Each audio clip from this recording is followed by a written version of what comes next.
Bienvenue dans l'univers enchanteur du conte africain 225, où les récits ancestraux prennent vie pour vous transporter au cœur des traditions et de la sagesse de l'Afrique. Dites-nous en commentaire, de quel pays magique venez-vous? Dans le quartier animé d'Adjamé, au cœur de la vibrante capitale économique ivoirienne, Abidjan, vivait Kadi Diarra, une jeune femme dioula au sourire éclatant et au charisme indéniable. Kadi, connue sur les réseaux sociaux pour son style de vie apparemment glamour, avait menti à ses 2 millions d'abonnés en prétendant s'envoler pour des vacances luxueuses à Dubaï. Ses stories, soigneusement mises en scène, montraient des images de piscines scintillantes et de décors exotiques, faisant croire à une vie de rêve. En réalité, elle séjournait dans un hôtel modeste du quartier de Marcory, sirotant du Sprite dans un verre à vin, feignant de déguster du champagne. Elle ajustait l'éclairage de la chambre pour donner une ambiance sophistiquée, publiant des photos où elle apparaissait dans des tenues élégantes, empruntées à ses amis.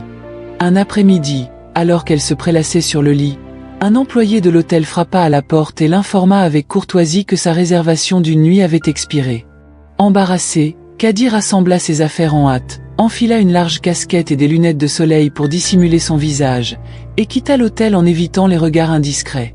Elle craignait qu'un abonné ne la reconnaisse et ne dévoile sa supercherie. De retour dans son petit studio situé dans une ruelle poussiéreuse de Yopougon, le quartier populaire d'Abidjan où les taxis communaux bleus klaxonnent à chaque coin de rue, Kadi espérait reprendre son souffle.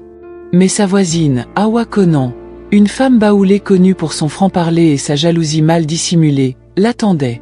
Awa, qui n'avait jamais apprécié l'ascension fulgurante de Kadi sur les réseaux sociaux, la filma discrètement alors qu'elle entrait dans son logement modeste, avec son linge étendu dans une cour partagée.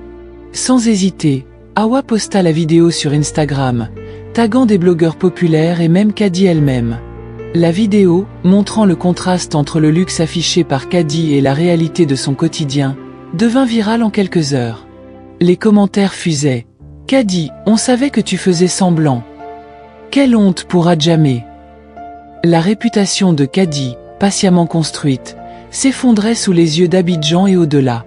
Autrefois à Abidjan, dans le quartier animé de Koumassi, Kadi Diarra avait grandi dans une famille modeste. Son père, un petit commerçant dioula au marché de Koumassi, vendait des tissus wax, tandis que sa mère préparait du plakali et de la sauce graine pour les voisins. Leur maison en banco, sans eau courante, était un rappel constant des défis financiers de la famille. Enfant, Kadi rêvait d'une vie meilleure, jurant qu'elle ne laisserait jamais ses futurs enfants vivre dans la précarité qu'elle avait connue. Elle se voyait dans une grande maison à Cocody, conduisant une voiture rutilante, loin des ruelles boueuses de son enfance. L'école n'avait jamais été son fort. Kadi passait plus de temps à feuilleter des magazines de mode qu'à étudier, rêvant des tenues portées par les stars d'Abidjan et d'ailleurs. À 15 ans, déterminée à tracer sa propre voie, elle quitta le domicile familial pour rejoindre Ngoneba, une femme baoulée qu'elle considérait comme sa « grande sœur » de cœur. Ngoné, orpheline, s'était forgée seule dans les rues d'Abidjan. Elle avait appris à naviguer dans le monde des apparences, adoptant une philosophie qu'elle répétait comme un mantra. Dans cette vie, il faut faire semblant jusqu'à ce qu'on y arrive. Montre que tu as, même si tu n'as rien. À Abidjan, les gens respectent ceux qui affichent la richesse. Si tu montres ta pauvreté, ils te piétineront sans pitié. Kadi admirait Ngoné, qui avait transformé sa vie en jouant le jeu des apparences. À leur début, elle partageait un petit studio à Koumassi, une pièce exiguë où s'entassaient des piles de vêtements, des perruques synthétiques et des accessoires de mode. Bien que Ngoné et ses amis gagnaient assez pour louer un appartement plus confortable à Marcory ou même à Trècheville, elles préféraient investir leur argent dans des perruques de luxe, des vêtements importés d'Europe et des smartphones dernier cri. Leur objectif était clair, donner l'illusion d'une vie opulente sur Instagram, TikTok et WhatsApp, où les abonnés d'Abidjan et d'ailleurs les voyaient comme des icônes de succès. Leur stratégie était bien rodée. Kadi et ses collègues fréquentaient les hôtels chics et les bars branchés de Cocody ou du Plateau, les quartiers huppés d'Abidjan où les hommes d'affaires et les expatriés se retrouvaient. Elles empruntaient des sacs Louis Vuitton, des chaussures Louboutin et des robes de créateurs à leurs aînés dans le milieu. Dans un même lieu, elles changeaient de tenue plusieurs fois, prenaient des photos avec des décors différents, et publiaient des stories soigneusement montées pour donner l'impression de voyager à Paris, Dubaï ou Miami. Elles posaient devant des Mercedes ou des Range Rover garés dans la rue, prétendant les avoir achetés, et accompagnaient leurs publications de captions comme Nouvelle acquisition. Que Dieu vous bénisse aussi. Leurs abonnés, éblouis, les adulaient. Maman Kadi, tu es trop forte, commentait-il. Apprends-nous à briller comme toi. Quelques voisins de Koumassi connaissaient la vérité, mais sur les réseaux sociaux, Kadi et ses amis étaient des stars intouchables. Certaines d'entre elles avaient eu de la chance. Grâce à leur image de richesse, elles avaient attiré des hommes fortunés. Ngoné, par exemple, avait rencontré un riche promoteur immobilier sur Instagram. Lorsqu'il découvrit qu'elle vivait une vie de façade, il choisit néanmoins de l'épouser. Il l'installa dans une villa à Angré, et elle quitta les quartiers populaires, laissant Kadi et ses collègues continuer à rêver d'un destin similaire. Inspirée par Ngoné, Kadi suivait ses traces avec une détermination féroce. Elle empruntait des vêtements et des accessoires à ses aînés pour créer du contenu qui attirait les regards.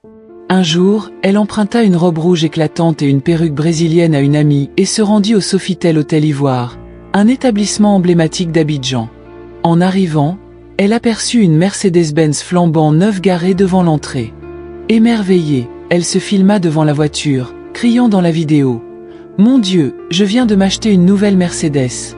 À Abidjan, on ne dort pas. Si tu es jaloux, travaille dur.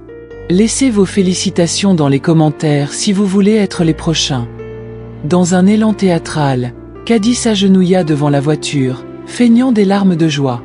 Avec ses dernières économies, elle acheta une bouteille de champagne pour parfaire la mise en scène, posant avec élégance pour des photos. La vidéo, publiée sur Instagram, devint virale en quelques heures. Ses abonnés explosèrent, passant de quelques milliers à des centaines de milliers. Les marques de cosmétiques, de vêtements et même de boissons énergétiques commencèrent à la contacter pour des partenariats. Ses collègues la célébrèrent dans leur studio de Koumassi. Dans l'histoire de leur groupe, personne n'avait atteint une telle notoriété. Kadi savourait son succès. Elle signait des contrats avec des marques locales comme Zinoes Cosmétiques et des boutiques de mode du plateau. Elle apparaissait dans des publicités, posant avec des produits de beauté ou des vêtements, toujours impeccablement maquillés. À Abidjan, on parlait d'elle comme de l'étoile montante des influenceuses, une jeune femme qui incarnait le rêve ivoirien, sortir de la précarité pour briller sous les projecteurs. Mais un matin, alors qu'elle dormait dans son studio exigu, ses amis la réveillèrent en panique. « Kadi, ton mensonge est exposé. Regarde cette vidéo. » Sur TikTok, un homme, Kwasi Yao, un riche entrepreneur immobilier d'Abidjan, apparaissait dans une vidéo, visiblement furieux. « Cette fille prétend que ma voiture est la sienne », criait-il, brandissant un reçu d'achat. « Une Mercedes que j'ai achetée avec mon argent durement gagné. Elle ment à tout le monde. » Les abonnés de Kadi étaient sous le choc. Les commentaires fusaient. « Je savais qu'elle faisait du show. Quelle honte pour une Dioula !» Les marques qui l'avaient approchée annulèrent leur contrat, sa réputation ternie en un instant. Désespérée, Kadi suivit le conseil d'une amie, se rapprocher de Kwasi pour apaiser la situation.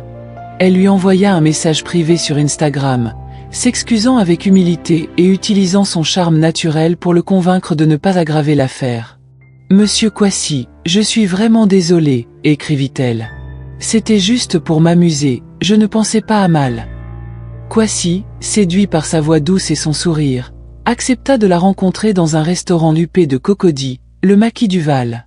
Face à face, la colère de Kwasi s'évanouit. Kadi, vêtue d'une robe élégante et maquillée avec soin, le charma avec ses excuses sincères et son rire communicatif. Il lui demanda de publier une vidéo pour clarifier qu'elle plaisantait, mais Kadi, craignant de perdre davantage de crédibilité, proposa plutôt de l'inviter à dîner pour s'excuser. Kwasi accepta, et ce fut le début d'une amitié inattendue.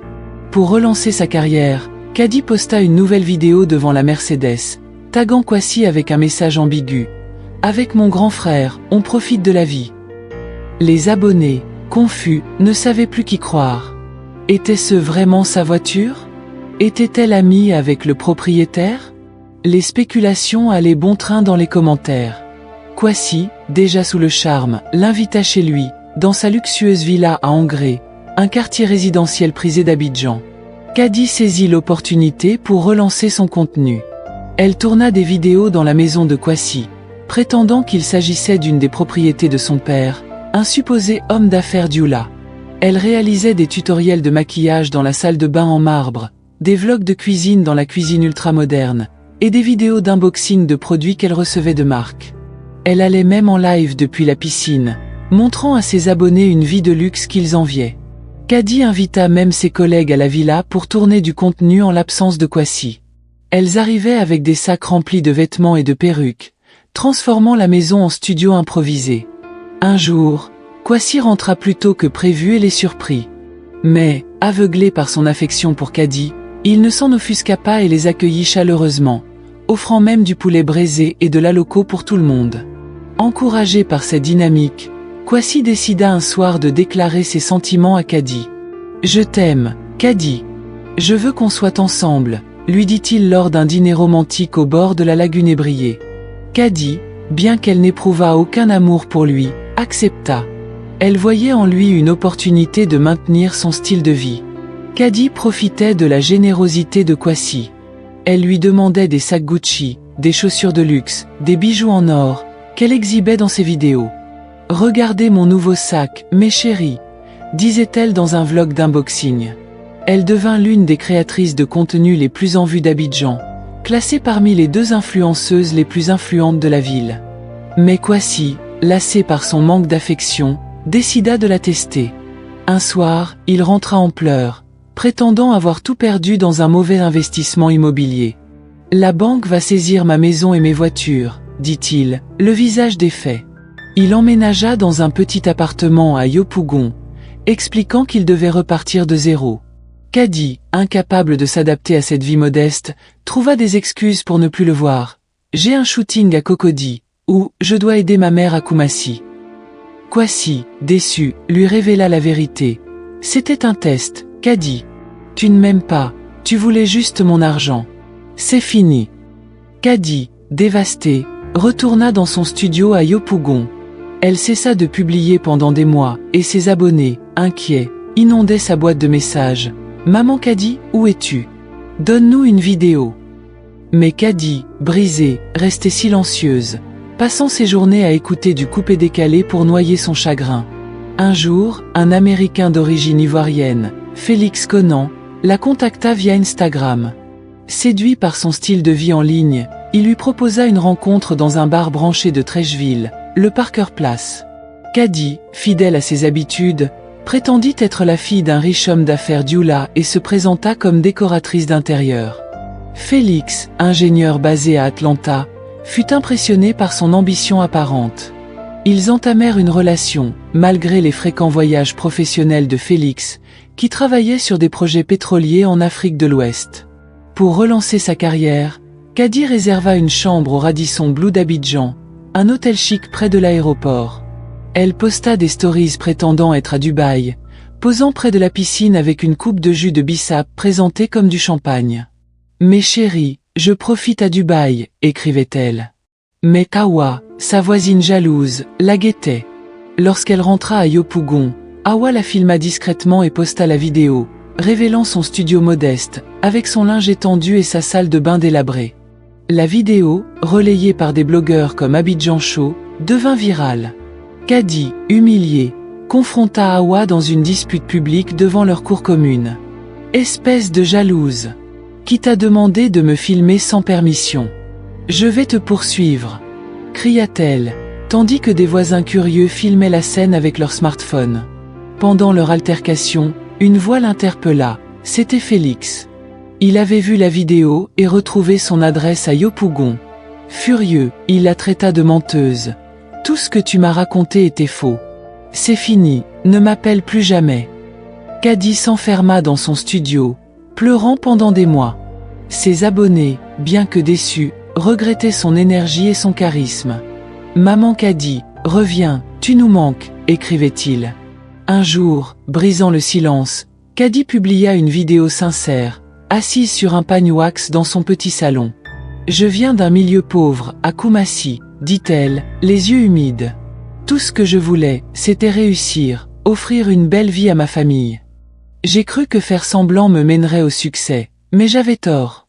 Je m'excuse auprès de vous tous. » La vidéo, empreinte de vulnérabilité, toucha des milliers de personnes. Même Awa, sa voisine, lui envoya un message pour s'excuser. Ému par sa sincérité, Félix lui rendit visite. Caddy, en larmes, se jeta dans ses bras. « Je suis désolé, Félix. Plus de mensonges, je te le promets. » Il lui pardonna, à condition qu'elle soit honnête. Félix changea sa vie. Il lui offrit une maison moderne à Angré, avec un jardin fleuri et une piscine, ainsi qu'une Toyota Corolla neuve. Caddy reprit la création de contenu, cette fois authentique. Elle partageait des vidéos de sa nouvelle vie, montrant sa maison, sa voiture, et même des moments simples, comme cuisiner du foutou banane avec sa mère. Elle devint une influenceuse inspirante, enseignant aux femmes d'Abidjan comment rencontrer des hommes sérieux, se comporter avec élégance et travailler dur pour leurs rêves. Elle concluait ses vidéos par un clin d'œil. « Faites semblant jusqu'à ce que vous y arriviez, mes chéris, mais soyez toujours vrais. Merci d'avoir suivi l'histoire de Caddy, mes chéris. » Cette aventure dans les rues d'Abidjan, de Koumassi à Cocody, montre que la vérité finit toujours par triompher, mais que l'ambition peut ouvrir des portes si elle est bien dirigée. N'oubliez pas de liker cette vidéo et de la partager avec vos amis. Dites-moi dans les commentaires ce que vous pensez du parcours de Caddy. Faut-il faire semblant pour réussir dans cet Abidjan où tout va vite, ou est-ce une mauvaise idée? Partagez vos opinions en commentaire.